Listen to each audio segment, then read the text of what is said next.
Hey guys, welcome back. So decisions were made. Let's take a look. As you can see, we are block sanded. Got some spots I gotta cover back up. Uh, hood's gonna come off the paint, but got everything smoothed out. I took the door off because I'm gonna have to paint inside the jams. Starting to get my paper and stuff ready for masking so I can spray the car. Wheels are gonna come off. Things are gonna happen. Um, Both doors have little corners in the front that need some rust repair, so they came off. Get the jams, repair the doors, paint the car. Things are happening. Don't mind that little guy, little dent. Today we're gonna work on Raptor line. Rawr! I don't know. Yeah, I got the Raptor line. I already sprayed some in the trunk, and it's I mean, you can't tell anything from that, but what that meant was it's pretty decent. Some thick stuff, thickish, if you will. It's not really full professional bed coating, but I mean, I guess it is, but it's not as thick as the commercial grade stuff. But you get this from Amazon. Mix you a little bit of hardener in there, give it a little shaky shake, and spray it with the little gun they give you.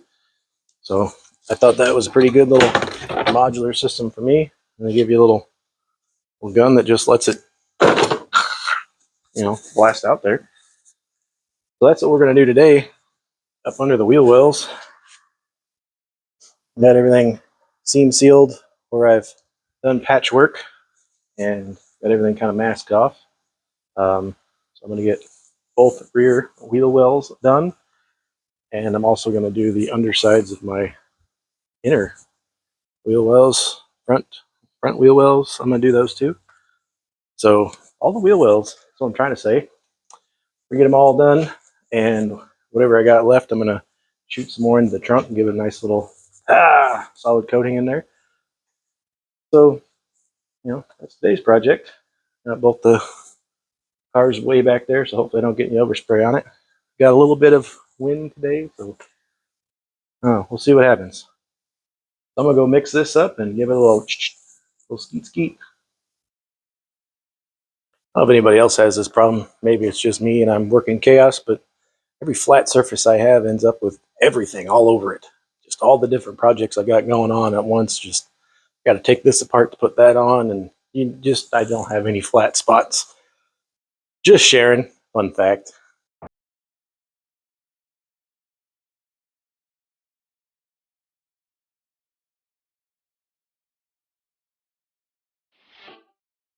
That was pretty uneventful. One bottle covered both inner fenders and both rear wheel wells. Even had enough to give the wheel wells a second coat and the trunk a little bit of an extra spritz. So not bad coverage for this Raptor liner. Guess that's why it says on the box, King of Tough, right there. Not bad. It's like 140 bucks on the Amatrons. And here we have the inner wheel wells. You can see they look pretty good. I had some people ask me how I put mine on. I just leave these two bolts out and just kind of slide it on in there. And you set this lip on this side, and it gouges your frame up pretty nice. But I don't know. That's just how I do it. I can hit that with some spray paint and just kind of wedge it up this way, and it's going to get caught on the fender, and you just pull the fender back a little bit. And Tom's your uncle, or however that works. Then you just kind of push it up in there, use one bolt to locate left and right and all that, and slam it back in there until I can get one of these jobs in. And we'll just kind of work these on around the sides. So that's today's project. Wheel wells. Got this one covered up, and of course the trunk covered up because I'm starting to do the masking so we can get this thing painted. So that's the end of today. I'm gonna go drink some beers or 5. Thanks for watching. Like, subscribe, do all those things, and help me maybe quit my job and do car stuff all the time. See you next time.